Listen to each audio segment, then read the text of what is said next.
This is Deborah Atkinson, and you're listening to Flipping 50, where I address your top questions and things you struggle with most so you can have more energy and less decision fatigue about what to eat, how to move, and you can change your thoughts to Flip 50 with the life and the energy you love in this second half. And I am so excited and honored to bring back today Dr. Stephen Masley, who is a physician, nutritionist, author, trained chef, European sailboat captain, and the creator of the #1 all-time health program for public television, 30 Days to a Younger Heart. He's a fellow with the American Heart Association and the American College of Nutrition. Plus, he is an affiliate clinical associate professor at the University of South Florida. He's published several books, and his latest is The Mediterranean Method. He's appeared on over 700 media interviews, including public television, The Today Show, and the Discovery Channel. Dr. Masley, thanks so much for being here. Hey, Deborah, I'm really delighted to get to talk with you today.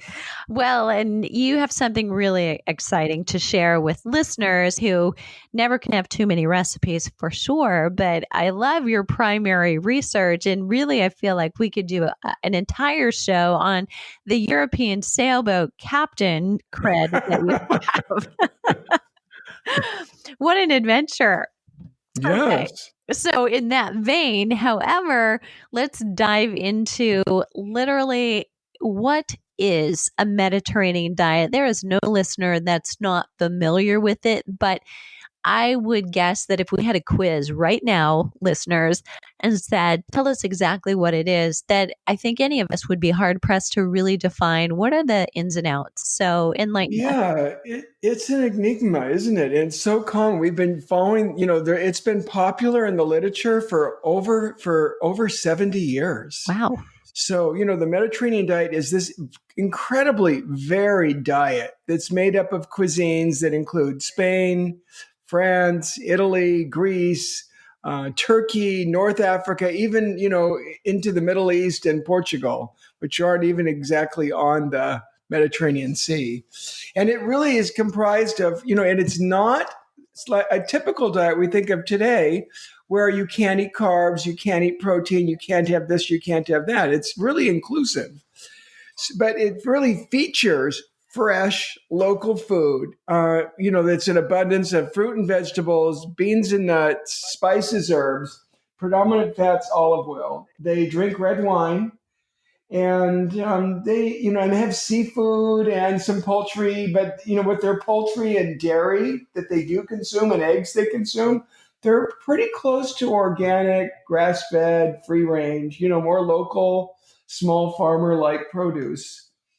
And when people eat those foods, they have amazing results. I mean, they now have the longest lifespan on the planet. They have the least heart disease, least dementia.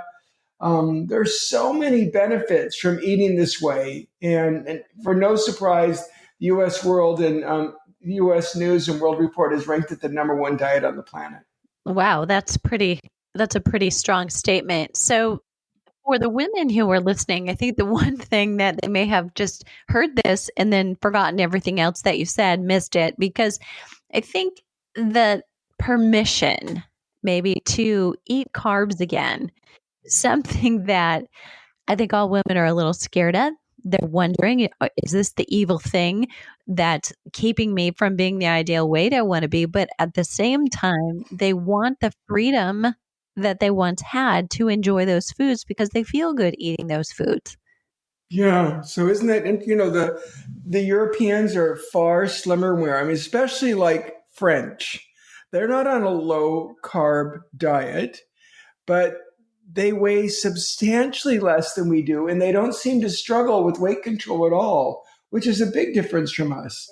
But, I am applying a more of a low glycemic load. So where I'm not looking at, with this Mediterranean diet that I'm promoting, there's not a lot of bread, there's not a lot of flour, and there's certainly almost no sugar.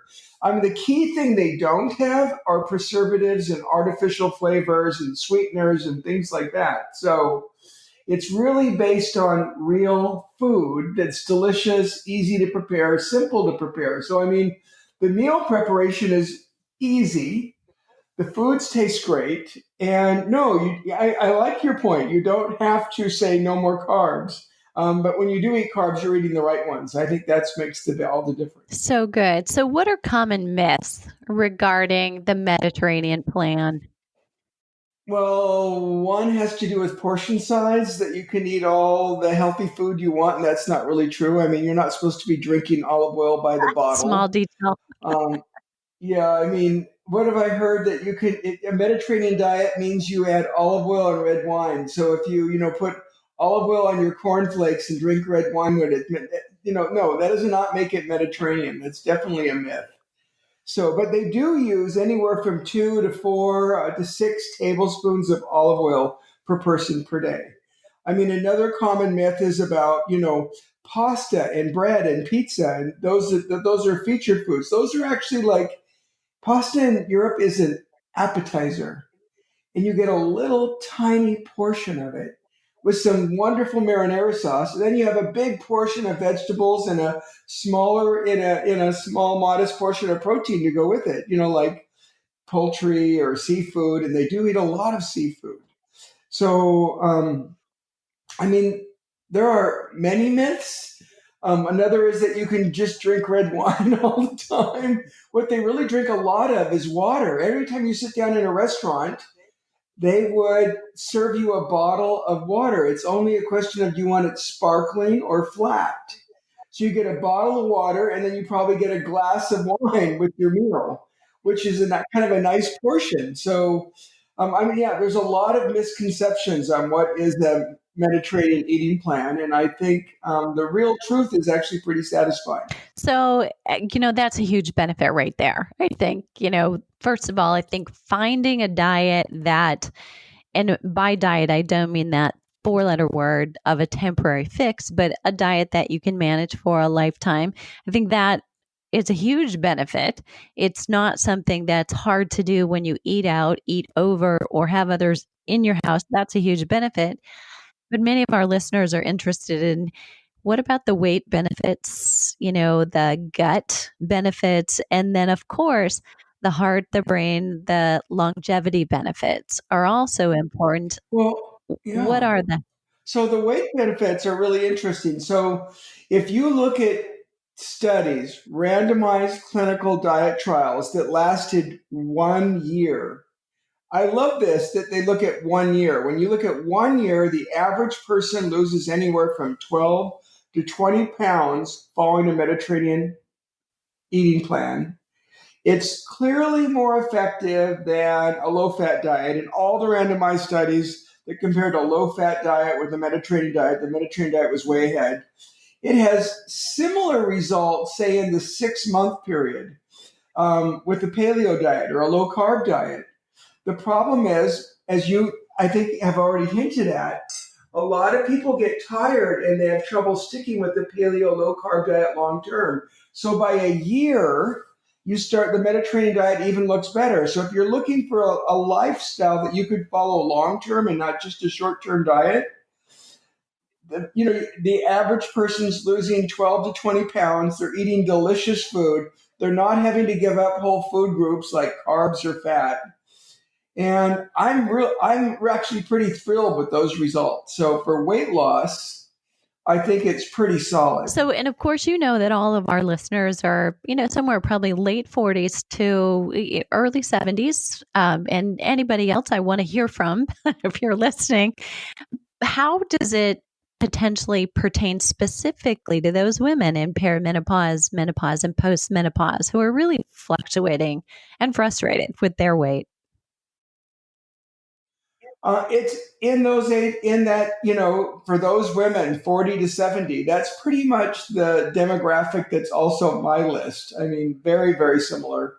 My average person that follows on my, blogs and emails are mostly women 50 to 75 years of age. So pretty similar demographics we have.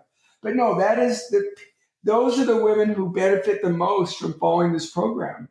I mean, so for weight loss, and then plus, as you mentioned briefly, um, there is no more effective program for your heart. It has the best result, has better results than low fat and better results than a paleo diet on your cholesterol, your cholesterol profile, your blood sugar, your blood pressure. I'm for long term. Again, if we're looking 6 to 12 month studies, long term results, and part of the benefit is because people don't drop out. They're still following it happily after 6 to 12 months. So it's not, again, one of these short term things that you do and then you lose all the things you gained. You can really reduce your risk for heart disease. And in my clinic, I've been promoting this in my clinic for over a decade. We've actually published results showing that people shrink their artery plaque, their arteries get younger, and they improve their brain processing speed and prevent memory loss. So, I mean, the health benefits of this, not just the weight loss, but the health benefits. That's why the U.S. News and World Reports ranked it the number one diet on the planet, because it has such good results long term. Amazing. Okay, so tell us about your skinny twist on this plan and why it needed some change. Well, if you think about the original Mediterranean diet, you go back to the 1950s and the 1960s and 70s when we first started publishing and talking about scientifically, it was largely a diet of farmers, fishermen, herders, people, men and women who were active all day long. I mean, we're talking 8-10 hour days of physical activity. And I mean, you're pretty active. I know that. When we go to meetings, I see you in the gym every morning. Yes. You and I are there. But we don't, but then we go to the meeting, right? We're not getting 8 hours of activity a day. So how do you adapt something like this to the 21st century for people who might have jobs at a computer or at a desk or they go to work?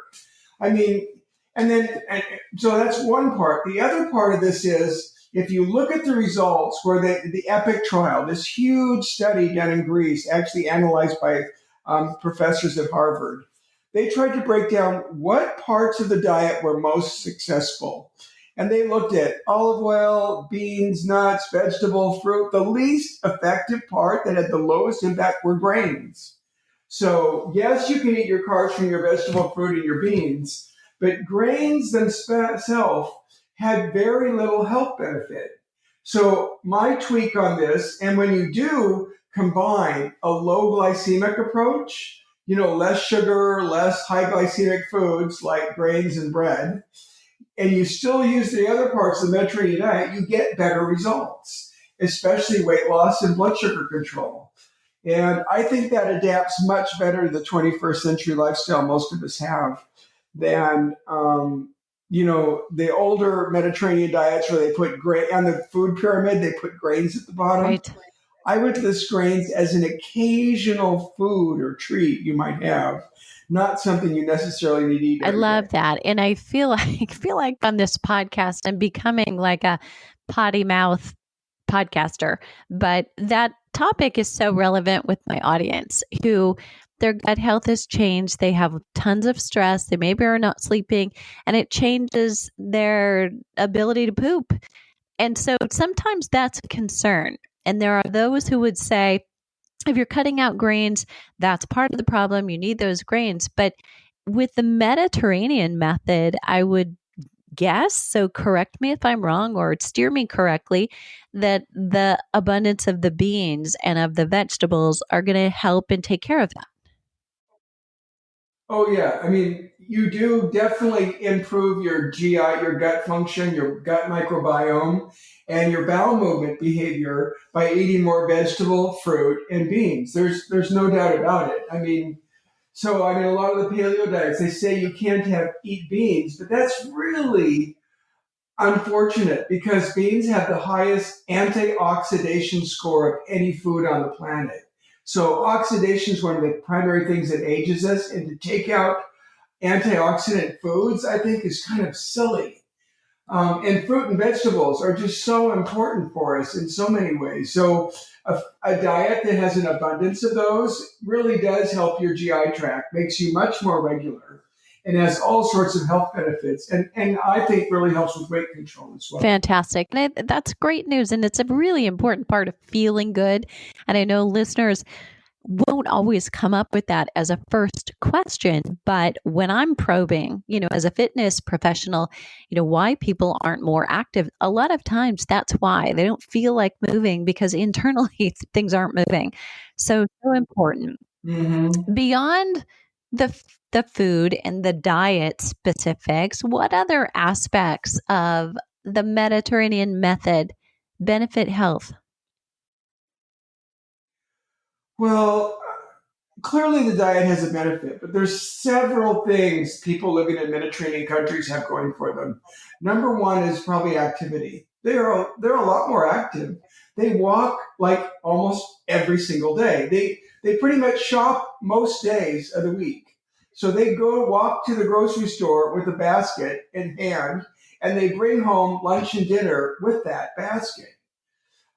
They're out bicycling, they're out swimming, I mean, and they're outside with nature. So one is the activity part. Two is they're in the sunlight a lot more. I mean, they do have a relatively sunny climate. They're blessed in that sense. But they sit outside to eat. They walk outside. They're less likely to go to a gym and more likely to go for a walk with nature in the woods or countryside or something like that, which is different than we are. Um, but in addition to activity, they're much more socially connected, and especially around food. So they will, one person might shop on their own, but frequently they cook together. It's not one person struggling, slaving away at the stove. It's that, parts of the family or the neighbors or family will get together and cook together. And when they eat, it's a long, leisurely process. I think that's the biggest difference. Isn't so much what they eat, it's how they eat. I mean, I don't think we lived in Europe, as you got from the European sailboat captain thing. We sailed all the way from Spain, across Spain, France, Italy, Greece to Turkey. We ate out 5, 7 times a week, and I don't think we ever had a meal that was less than 90 minutes. Wow. It's Yeah. leisurely. You're never And I bet rushed you were when you sitting eat. It's down. social. You're sitting down, you're usually outside, you're with friends and family, you're talking, you're having conversation, you're talking about there's no computer or tablet or TV. That's kind of a social taboo. So, I mean, between they're more active, they're socially connected, and they eat in a leisurely fashion. I think we could learn a lot from all of those things with our lifestyles and put that into place. I think would have a huge benefit for Oh, us. I so agree. So agree. I mean, we would actually, although it sounds like spending more time on it, we would spend less time thinking and marinating about it. What are Yeah. some examples of the recipes that come with this plan? So, whet our appetite. Well, so I tried to come up in the Mediterranean method, this book, with a variety of different appetizers, soup, salads. I mean, things that were fun to make. And it was really interesting to kind of see that, they eat a lot of like marinated olives and vegetables for an appetizer. They have like hummus regularly, like with veggies. And when they do eat pasta, that's your appetizer, so they might have this 3 or 4 twirls on a fork of pasta with this awesome marinara sauce. But I really like the ceviche we had in Europe. They will take like fish, cook it. It isn't relatively cooked. It soaks in lime juice, but they'll serve it with things like chopped avocado, mango, and tomatoes. It's like fantastic. I mean, one of my favorite soups was a Greek lemon chicken and orzo soup, where you take, typical vegetables like carrot, celery, cook it with chicken, but you add this luscious lemon egg sauce to it where you whisk eggs and you gradually pour in lemon juice. And when you add that to your soup, it's like you filled up the soup with cream, but there's no cream in it. It's pretty amazing. So that Greek lemon chicken soup, that's one of my favorites. I think you could give that away as a Mm. gift if you want. If you want to post it, I Oh my sent that to you. So that's like a really cool one.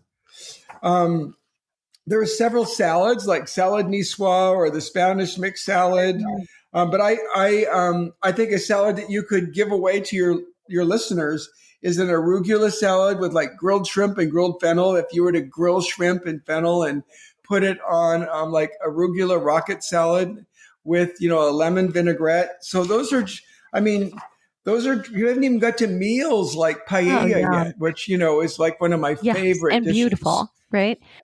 So, And they have, linguine with frutti di mare, shellfish and with pasta or mussels marinara.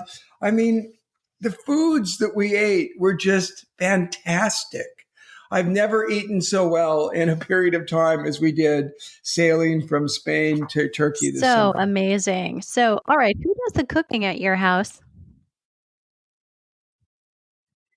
We love cooking at my house. And the recipes, I all made all of them on the boat. So here was my theme that let me give you an example of what a lady said to me in the market once. I was looking at what was good and she recommended the sole and I was saying, how do you prepare it? And she goes, well, here's the thing about Spanish food, and it's really true for anything in Mediterranean. If you have good ingredients, you don't need to make it complicated. Just salt, pepper, a little bit of thyme, olive oil. That's it. Don't add anything else. It'll be fantastic. And she was right. I think sometimes we make things too Yes. complicated. Simple. Mediterranean food is really simple to make. It doesn't take a lot of time. The key is finding good ingredients. That's always the key. Awesome. So, on that vein, can you share a couple tips about choosing good foods when you are at the market and you're looking at the ingredients that you're picking to make a recipe? What's the difference between Well, one, they really, Europeans focus on local, fresh produce. I mean, that is a theme they have. So, you know, buying things in season. And we don't think, we can buy anything in an American grocery store. When I go to grocery stores nationwide, anywhere, we have stuff from all seasons, 12 months of the year are available all at once. And they lose their flavor over time. So I think number one would be focus on what's more in season and anytime you can buy local, whether it's from a, greenhouse or from a farm, whatever you can get regionally. That's, I think, one of the key tips. For seafood, Mediterraneans eat a lot of seafood, and a lot of places in the U.S. That's a challenge for us because we don't have nearly the same quality of product that they do. But I think a lot of the things that are flash frozen, surprisingly, are really good. I use like what Vital Mhm. Choice Yep. and will order for them. The products are sensational. Um, you know, and it's because they're probably a bit more expensive than you might get at your average grocery store. I mean, I think one thing I've learned is I just use smaller portions, and that really fits with Mediterranean eating. So, uh, splurge more on the quality of your ingredient and serve it in a smaller portion. And really use more local fresh produce whenever you can. But I think those are probably my two most important tips for making your food delicious, I fantastic love to that. eat. And this is a little off topic, but maybe not. Because so many of the dishes that I think of when I think of Mediterranean diet are colorful and they're brilliant. So how important is presentation? Well, that's not off topic at all. I mean, I think you're right on topic for Mediterranean eating because the food is beautiful. It's always colorful. They're trying to mix multiple colors per day. And you talked about the Hmm. gut, earlier. We know that the more colors of produce you eat per day, the better the health of your gut microbiome. That's really an essential step to doing that. So, not only does it look good, and so it sets and makes you hungry, and we always eat with our eyes first. But I think nutritionally, in many ways, those antioxidant colorful pigments are an essential part of eating, and definitely they're part of the Mediterranean eating. Fantastic. Great comment. Thanks for addressing that. So, all right, your brand new book, the Mediterranean Method book, is about to be out. So our listeners could be pre-ordering that. Can they get their hands on it before anybody else if they get that ordered?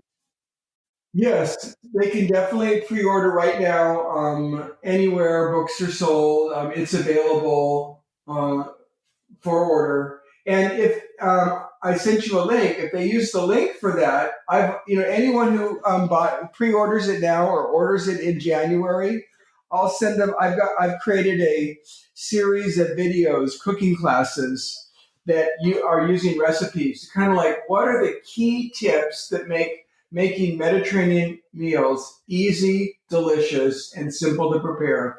What are the best tips for that? So I kind of put together a few cooking videos with, in a class to make it in my own kitchen, to make it, evident, clear how to do this. And if they'll go to that link, I'll send them the cooking videos classes for free for pre-ordering the book or ordering it. So good. So awesome. All right. Dr. Masley, is there a question that I should have asked you either about the book or about the program that I missed? I think you were pretty do my homework, Deborah. right? You do your homework. You are prepared. I think it's the easiest eating plan on the planet to follow, and you get the best results with it. So part of the beauty of this is it's simple, it's easy. It's not deprivation. It's fun, and it's a lifestyle you can live with for decades. I love it. And I think you had me at easy. Yep. Okay. Listeners, do you have a question? Leave it below the show link at flipping50.com/cooking. I love to hear from you. And if this episode was helpful, please leave us a rating in iTunes and then share it with a friend. Surround yourself with a supportive community of women on the same journey.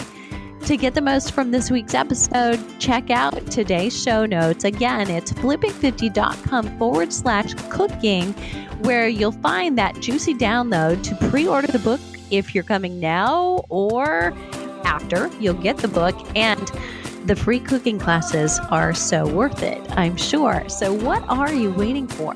Let's start flipping 50 together.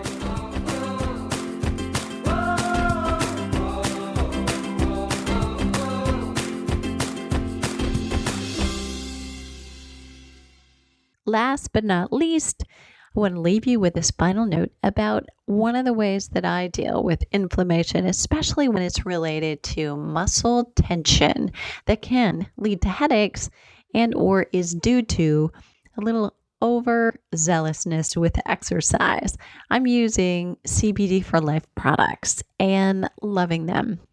So I'm relatively new, and I'm often asked by you, listeners, subscribers, whether I use CBD products and they're safe. And whether all are or not, CBD for Life products are.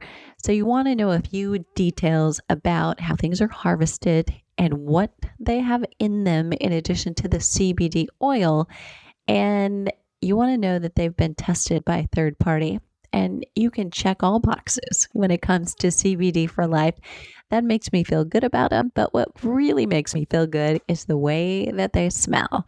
You're going to love the products and the richness of the cream, or if it's the roll-on oil that you're putting on. I put one in my desktop and one in my purse. So no matter where I am, if it's my neck and my upper back where I most commonly hold my tension, I've got a solution wherever I am. I will put that code and the link to CBD for Life in the show notes for this episode.